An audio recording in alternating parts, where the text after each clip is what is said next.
No, again, thank you for joining today. It's a tremendous honor to have you on.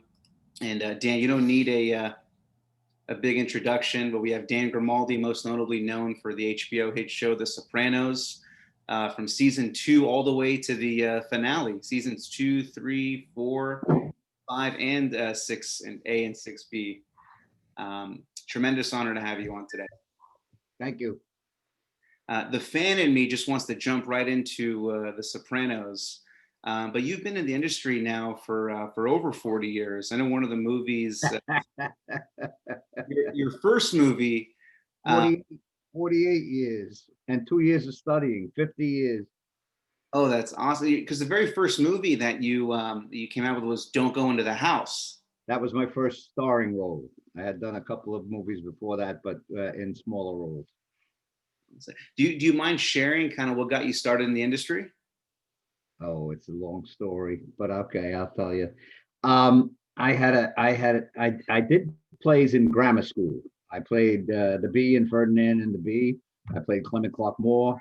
I played Tiny Tim in Christmas Carol in the 8th grade, and got a standing ovation when I walked out for the curtain call with the crutch.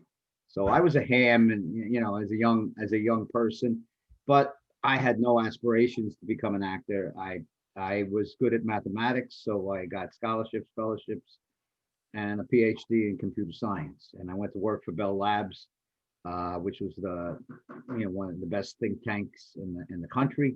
And I was very excited about that, but unfortunately, it didn't fit into my wheelhouse. It was not my passion. I had spent my whole life geared towards being a corporate president, vice president, or something in the corporate world. But as soon as I went to work, I didn't like it. So I started to search for something else. And I was married at the newly married, new apartment, the whole thing. And I would come home and complain every day to my wife at the time uh, about how much I didn't like what I was doing. But I just would complain. I wouldn't do anything about it. And I didn't know what the hell I was going to do besides that. Yeah. So one day I woke up and said I could be an actor. I have no idea. I don't know why. I have no, I can't trace it. I'm in grammar school. I don't, I love movies, but I have no reason to become an actor. I had no background, nobody in my life, nobody in my family. So I just said that one day, and then I complained, and the holidays came, and I'm Italian, so you don't do anything during the holidays. And after the holidays came and went, I kept complaining, and she said, "Why don't you go study with Lee Strasberg?" And I said, "Who's he?" She was much more cultured than I was, and so I said, "Okay." So I went and I had an interview at the Lee Strasberg School, and the the uh, the receptionist at the time, who became a good friend, told me that she wanted me to go and go into a class right then. She didn't want me to leave, and I was an academician. So school starts on Monday, uh, chapter 1, chapter 2 the next week, and by the end of 10 weeks, I'm an actor. I had no idea of ongoing learning or anything like that. So the next week, of course, this is laborious, but I'll go on. No, it's The great. the next week, Strasberg gave lectures at the Carnegie Hall. The next week, Strasberg, as I said, gave lectures in Carnegie Hall, and then you had 2 exercise classes, one on Tuesday and one on Thursday. So I worked in New Jersey, lived in Brooklyn, worked in New Jersey. I was always going in the wrong direction in my life, So worked in Jersey, and I thought I would drive to Manhattan and get a parking space at 6 o'clock. That's how naive I was. But I did get a parking space at about 6:15 on 57th and 6th, which was a block from Carnegie Hall, which was incredible. So I walk up to Carnegie Hall, I get to the door, and I say, "What are you doing? This is ridiculous. You're just afraid of failure. This is not the path for you. You're going to tell everybody you're an actor, like as if it's something, something that's worthwhile." So I turned around and walked away. I started walking down the block, and I stopped at the little Carnegie Theater, which is no longer there. Just it was next to the Russian Tea Room, and I said, mathematics has led your life. You've never made a decision. You never made a decision. You've always gone along with the path that was chosen for you. Money, money for school and then jobs. I was in the computer field, and I have a math major and then a major in computer science. And I said, you never made a decision in your life. This may be a destiny. You may be, you may be kicking it right out the window. I said, you're right. This is the conversation I had. I remember it like I did it yesterday. And I turned around, walked back. I went in. I listened to Strasberg lecture. Next night, I went to an exercise class, method. I'm a method actor. And there were six people on a stage, apparently, from my naivete, apparently unaware of each other, which is insanity. And one guy was doing a pain exercise, an Asian actor, and I forget his name, but he had some success. And I leaned back and I said, I'm home. This is where I belong. And that was about it. That night, Ed Covens was my first teacher, and he was a student of Strasberg, and I studied with Strasberg after that. But Ed was a burly, kind of reminded me of my father. And that night he asked me to get up and do an improv. I didn't know what an improv was. I didn't know what anything was. I was off the street. Now I was in a jacket and tie, and with short hair. And so I got on the stage, and he said, and with a black actress, and he said, you're engaged, and the problem is her father doesn't like you. So all I could think of, we were sitting on a swing in Central Park, and all I can think of was my father should see me now, engaged to a black girl. That would really be fun. And so that, I didn't know what I was doing. And from there, I progressed, and I was in love with it from the minute I stepped into my first class, and I've never lost a passion for it. I still have it. I still love it. I still love the stage most of all, and I would do it. I would do it anywhere at any time if I could, if I'm allowed to.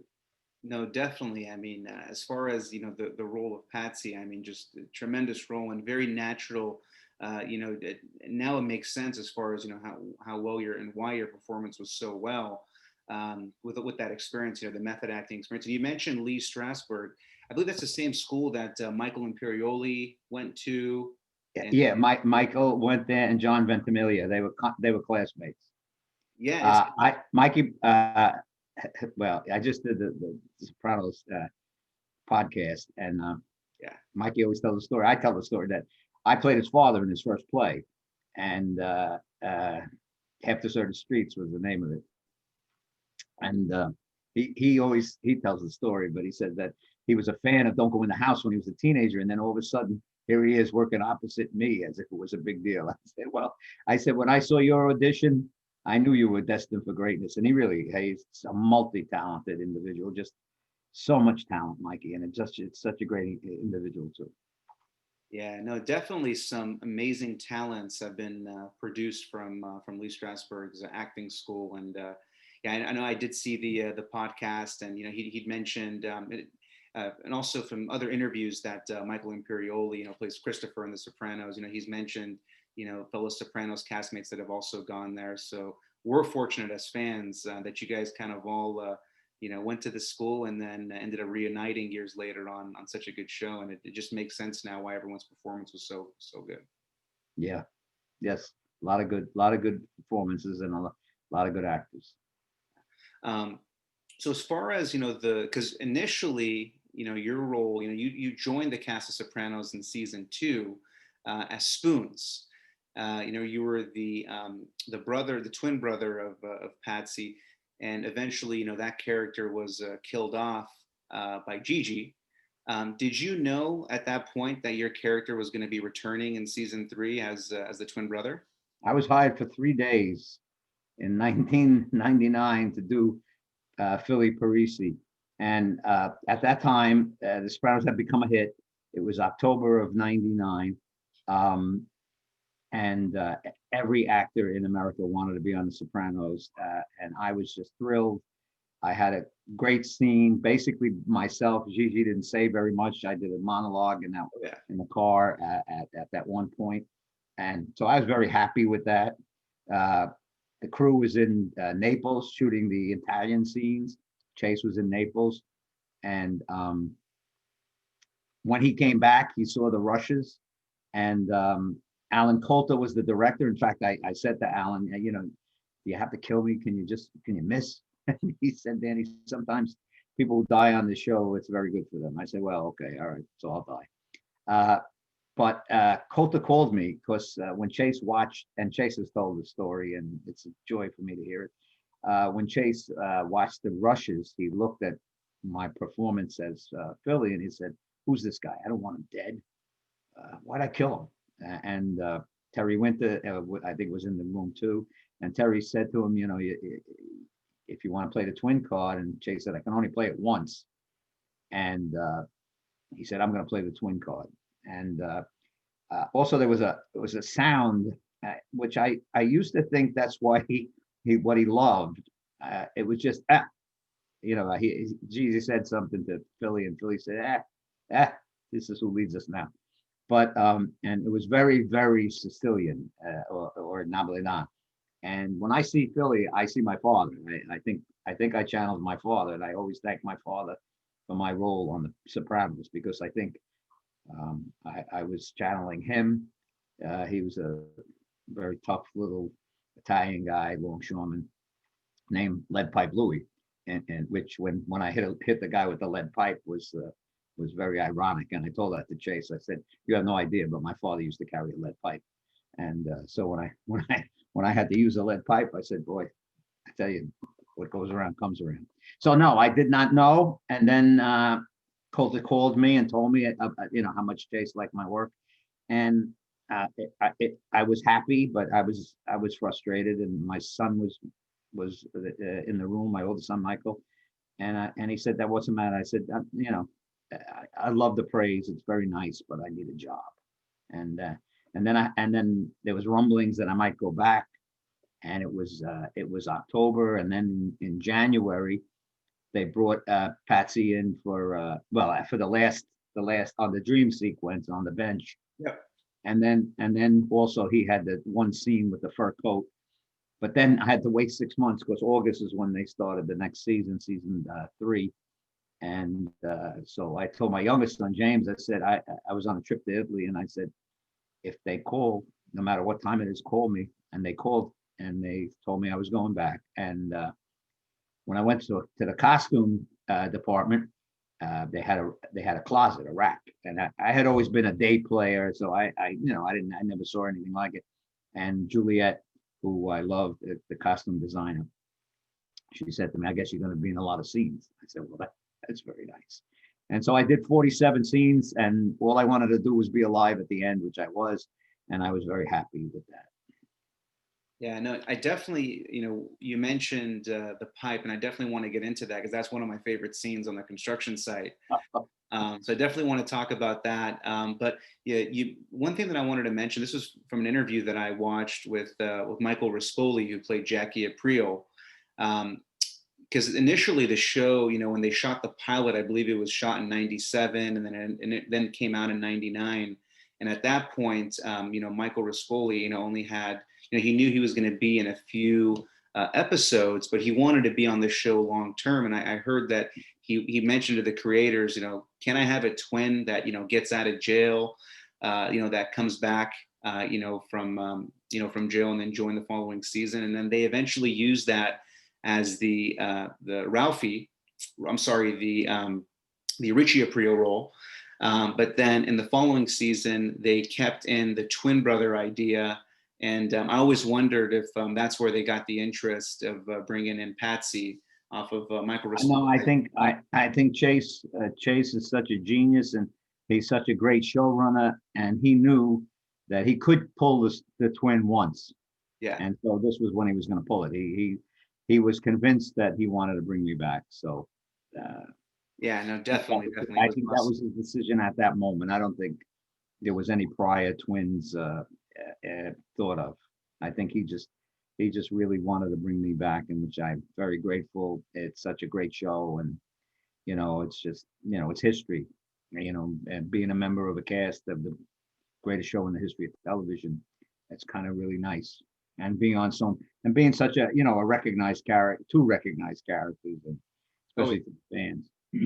yeah, to be honest, when Gigi shot Spoons, I got kind of disappointed because I was kind of liking him. You know, we were getting introduced to him. I liked this persona, and then when he got shot, I was like, oh man, I wanted to see this guy for a few more episodes. So when we got Patsy, it was just like getting the answers to my prayers. So, Thank you. I think he was built up. He was the first new character introduced. And the interesting thing, and I never asked, I got to ask Chase one day. The interesting thing was the audition was in October. They were already on the second season, and they were already into the second season, and it wasn't on air, but they were in the second season, and they became this big hit.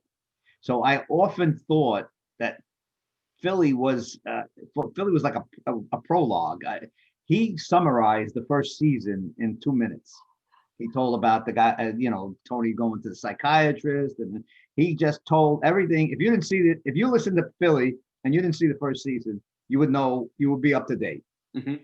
It was shot in October, and it was the first scene of the second season.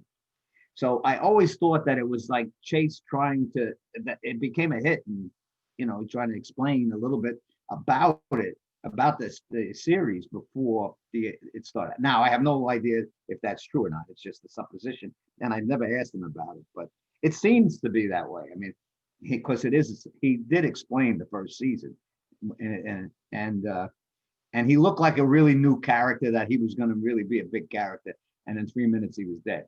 So, Yeah. but I was so happy. You can't. 3 days of work on The Sopranos with a great scene like that. I would have been very happy with just that. But of course, I was lucky enough to become a twin, and Chase loved me enough to do that, and I'm grateful to him for Patsy. Yeah, and definitely, I mean, there's many memorable Patsy scenes. Some of the ones that I can just think off the top of my head, we mentioned the construction site, and that was really memorable. And the one that was really impactful was the scene with Gloria in the car.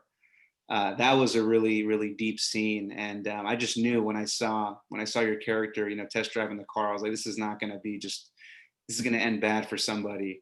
But do you have a favorite scene that you shot? I know it's probably tough to pick one, but do you have one that's most memorable to you? Well, that scene is the most praise I get, because a lot of people say it's the scariest scene in the show because of the nonchalance of the character. Kill you and go eat, and they'll just go eat my gut. But my favorite scene is the scene where I pledge allegiance to Tony, where he asked me to put the grief behind me. And I just love that scene. I love the scene between Jimmy and I. And interesting note is that it was a long day, a long shoot, and we had done Jimmy's close-ups, and it was too late to do my close-ups. And he told him no matter what, he wanted to be there. He was the best partner. He was great. He was just an actor's actor, and he was just a terrific man too. And we all miss him.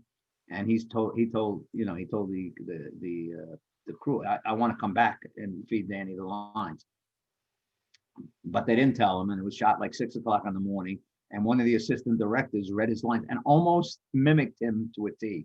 And so, although you can't see that, the technology is so great, you can't see that this scene, my close-ups was shot on another day with another actor, well, not even an actor, but an assistant director reading the lines. But for some reason, that's my favorite scene. I think it just shows a lot about Patsy and the depth of the pain that he feels, and yet the loyalty he has to this life that he's chosen.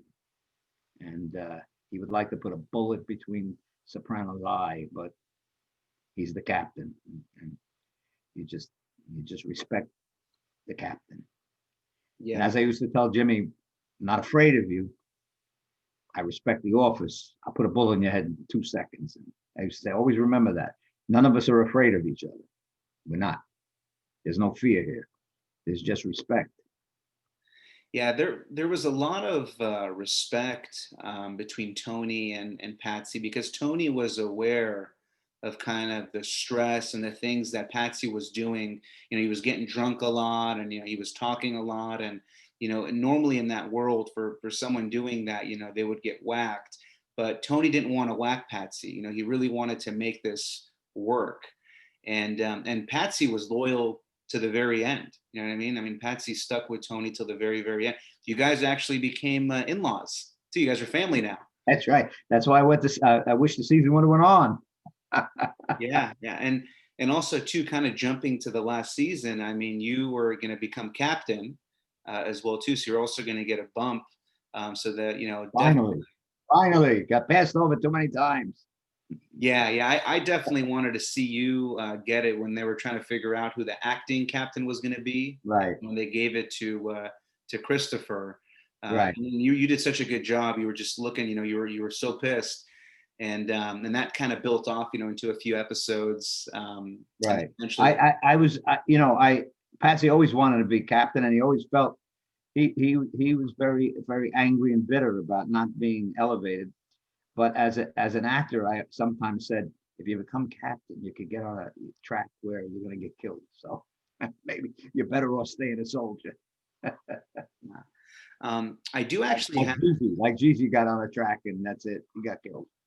Yeah, yeah, and that was another character. I was Or I he was pretty. died. He didn't get killed, but he died. But Yeah, Gigi died taking a shit.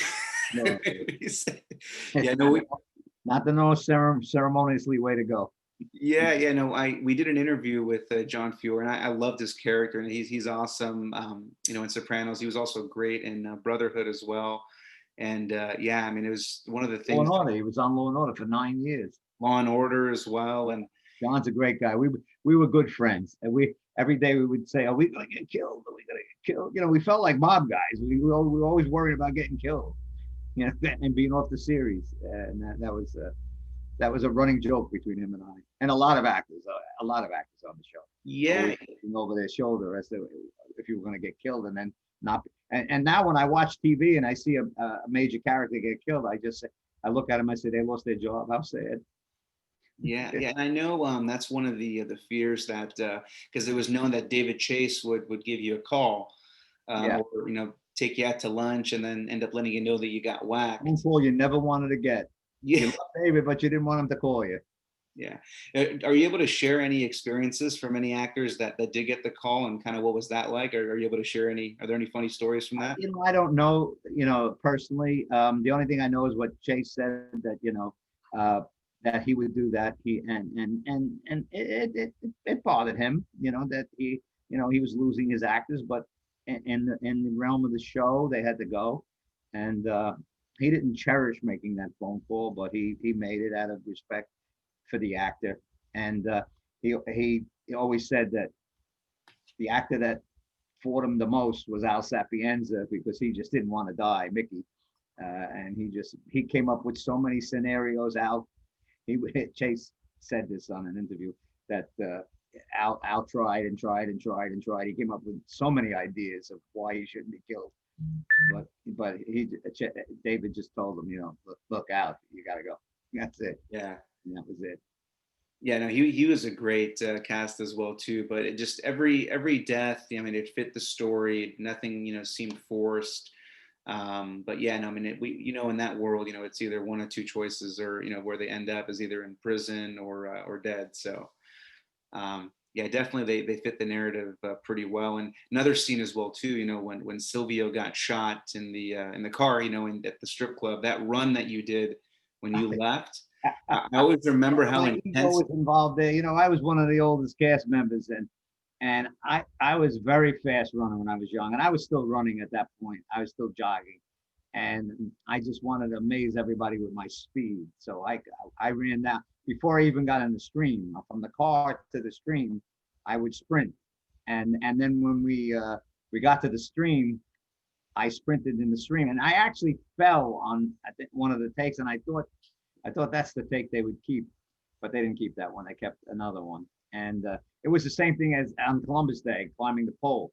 Yeah. They asked me if I wanted to stunt me. I said, no, I'm going up that pole. I went up that Yeah. pole 5 times, and it was just my ego, it was just my pride in that, I may be one of the older guys, but I'm still fast and I still can climb because I was a monkey when I was a kid, climbed like a monkey.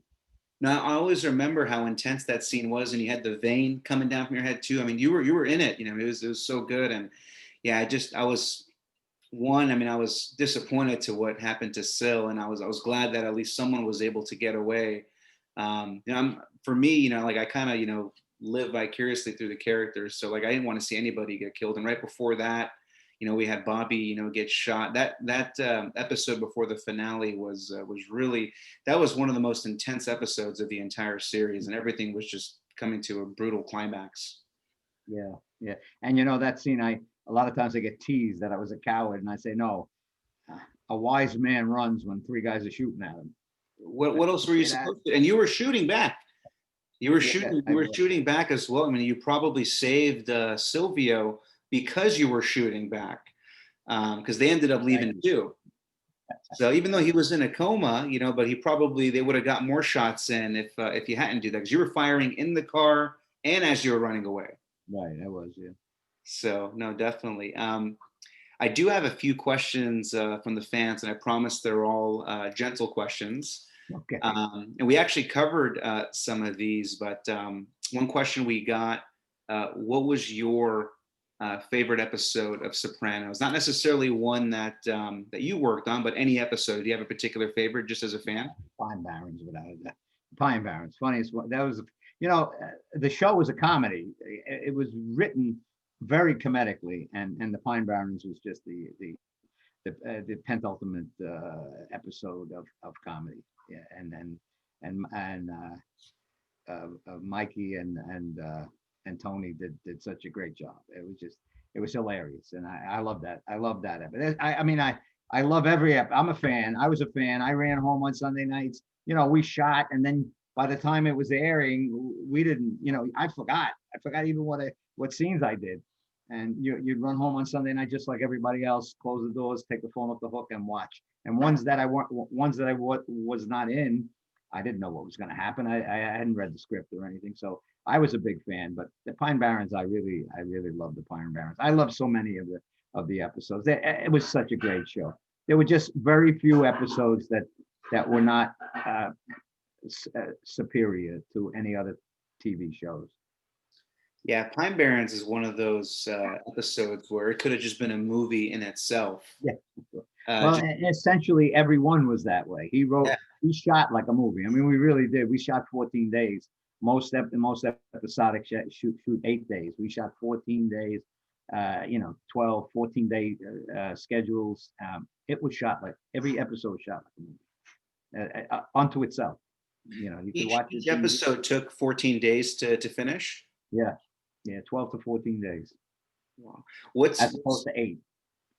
Wow. What's your theory on what happened to the Russian? Do you think he got away or he got killed? I heard Terrence Winter do an interview, and David Chase.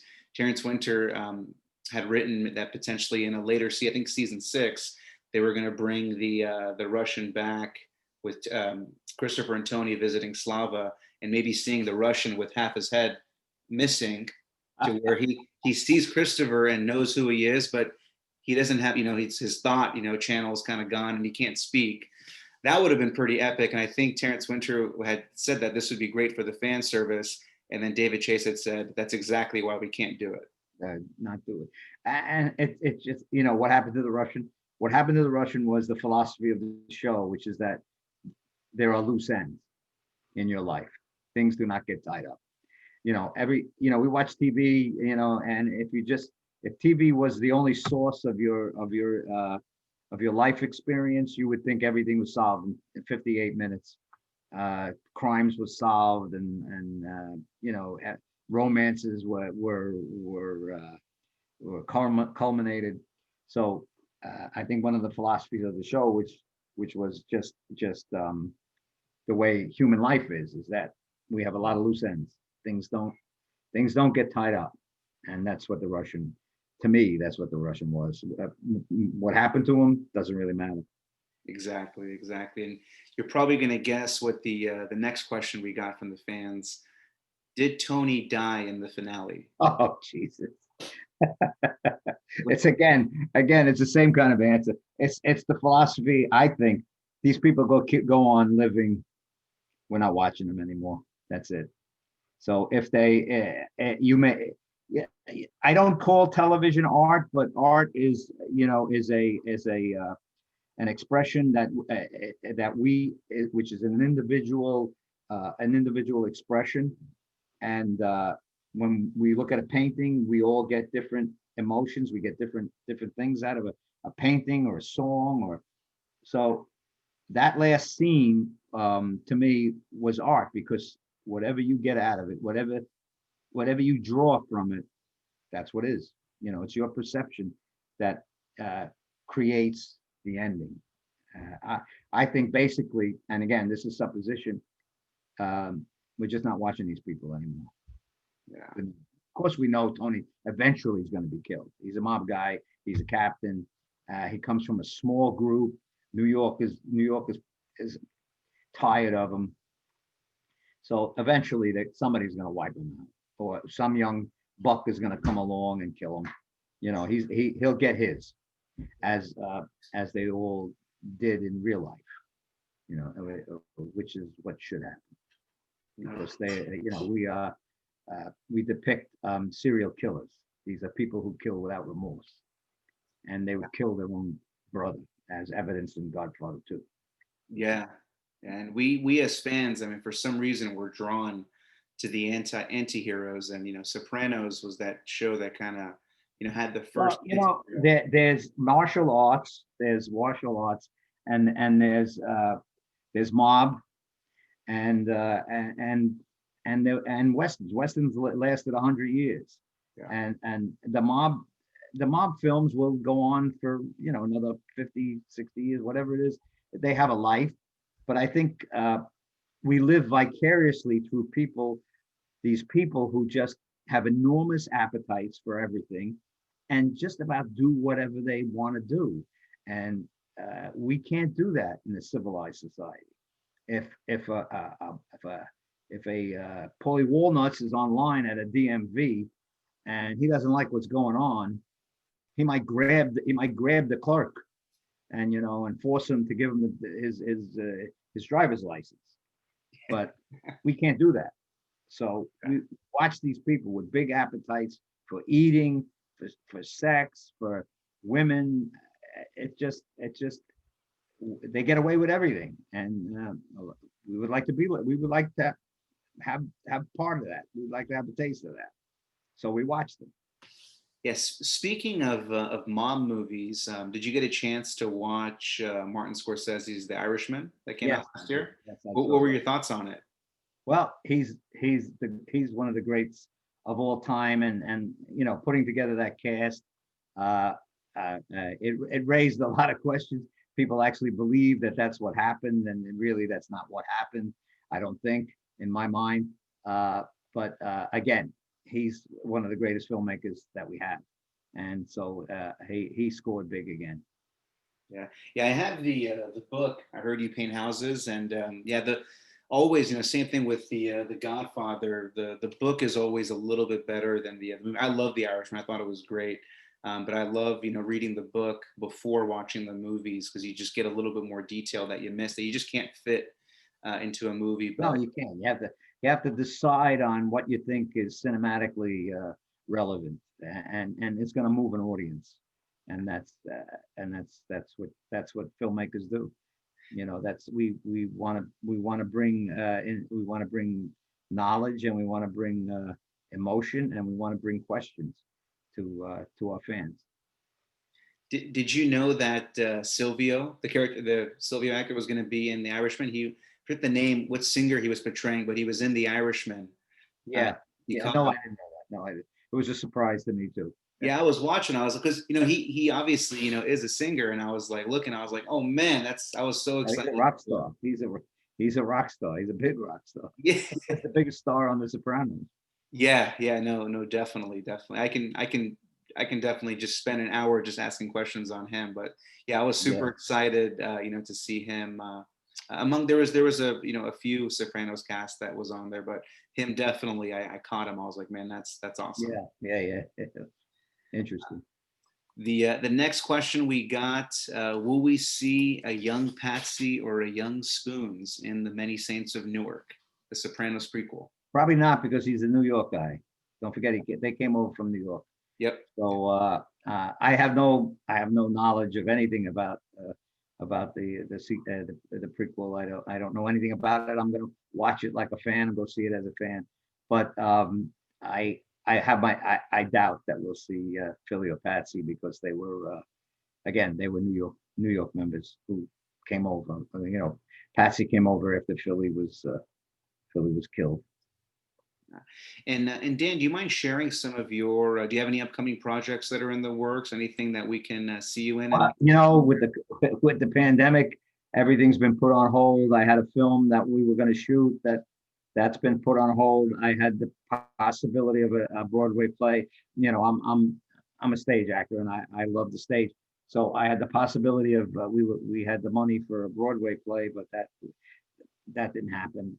Also, there was an off-Broadway play that might happen, and again, we don't know. So I did some teaching I teach the Wounded Warriors acting, which I did in person, and this summer I did it on Zoom, it's a whole different experience. But I enjoy doing that, giving back to some veterans.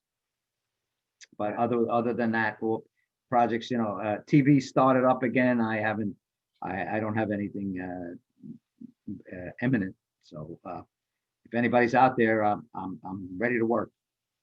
Yeah, I know. I was reading an article that Terrence Winter and Nick Pileggi, they're working on something that kind of goes back to the foundation or the formation of the mafia.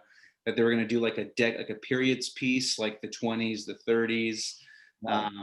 Yeah, definitely. I'd love to see you, get in that. I mean, this is Me too. I spoke to Terry about it, so we'll see what happens in the future. awesome, awesome. And also too, fans can reach out to you on Cameo, right? You're available on Cameo, and if they want to get Available on Patsy Cameo, lines, just search Dan Grimaldi and book me. I enjoy doing it. It's a lot of fun, and I think I give a pretty good cameo for those who book me. awesome. Yeah, no, we'll definitely share the link, and then that way everyone that sees our Thank you. session will It's we'll very nice. share it, Thank you very much. and we'll get them to check it out. And Dan, I definitely want to be respectful of your time. Super honored to have you on our show today, and yeah, definitely looking forward to seeing some of your upcoming projects, and hopefully you continue to stay safe during this pandemic. It feels like we're kind of on the tail end of it, so hopefully we get you guys back to work, because we're selfish. We want to see you guys in more projects. That would be nice. But more importantly is that we get through this and we all get vaccinated, and hopefully by the summer, late spring, summer, early fall, we're back to normal, some kind of normalcy, whatever normalcy becomes. Yeah. But at least we suppress the death rate, which is just monumental. We all have to do our job. We all have to stay distant. We all have to wear masks, and we all have to get vaccinated, because we have to stop this pandemic, and we can. We have the ability to do it. We also have the ability not to, which has been evidenced over the past 2 months, which doubled the statistics. So I urge everyone, just stay distant, wear a mask, and please get vaccinated so we can stop this pandemic. Absolutely. Yeah, we're all ready to get back to the whatever the new normal is, and definitely all those practices that you shared will get us there. So no, definitely. Thank you again, Dan, and looking forward Thank to you for having me. It was a pleasure talking to you. Always a pleasure to talk to fans. I mean, it's just great. And if there's any other questions, we can handle them now, or we can say ciao.